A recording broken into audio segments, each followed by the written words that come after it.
കോടിയേരി ഒരു മികച്ച സംഘാടകനായിരുന്നു. പാർട്ടിയെ സംഘാടകൻ എന്ന നിലയ്ക്ക് അദ്ദേഹത്തിന് കഴിയുമായിരുന്നു. പാർട്ടിയിൽ അദ്ദേഹത്തിന് കൺട്രോൾ ഉണ്ടായിരുന്നു. കമ്മിറ്റികളിൽ അദ്ദേഹം കാർക്കശ്യക്കാരനായിരുന്നു. പുറത്ത് അദ്ദേഹം സൗമ്യവദനായിരുന്നു. ആ നിലയ്ക്ക് ഒരു പാർട്ടി സെക്രട്ടറി ഏത് നിലയ്ക്ക് പെരുമാറണം, പുറത്തു വന്ന് പിണറായി വിജയൻ ക്രോധമുഖനായി കാണുമ്പോഴും അതിനിടയിൽ മാധ്യമപ്രവർത്തകർക്കും അല്ലെങ്കിൽ ജനങ്ങൾക്കുമിടയിൽ സൗമ്യതയുടെ ഒരു പാലമായി അദ്ദേഹം നിന്നു.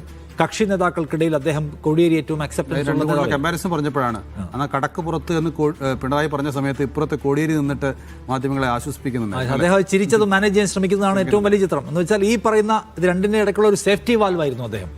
അപ്പോൾ അതുകൊണ്ട് ആ ജനബന്ധത്തിൻ്റെ കാര്യത്തിൽ, ആളുകളെ വാർത്താ സമ്മേളനങ്ങളിൽ ഡീൽ ചെയ്യുന്ന കാര്യത്തിൽ, മാധ്യമങ്ങളെ ഡീൽ ചെയ്യുന്ന കാര്യത്തിൽ, കക്ഷി നേതാക്കളെ ഡീൽ ചെയ്യുന്ന കാര്യത്തിലൊക്കെ അദ്ദേഹം ആ നിലയ്ക്കുള്ള കൗശലം കാണിച്ചു. അദ്ദേഹത്തെക്കുറിച്ച് ആളുകൾ പറയും അദ്ദേഹം ചില സമയത്ത് ഒരു കോൺഗ്രസ്സുകാരനെ പോലെ, ചില സമയത്ത് ഒരു കേരള കോൺഗ്രസ്സുകാരനെ പോലെ, എന്നാൽ പാർട്ടി കമ്മിറ്റികളിലും പാർട്ടി നയം പറയുന്ന കാര്യത്തിലും പക്കാ പാർട്ടിക്കാരനായിട്ടും പെരുമാറിയ ആളാണ് കോടിയേരി. ആ കോടിയേരിയുടെ ആ നിലയ്ക്കുള്ള ഒരു എഫിഷ്യൻസി അല്ല ഗോവിന്ദ മാഷ് കൊണ്ടുനടന്നിട്ടുള്ളത്.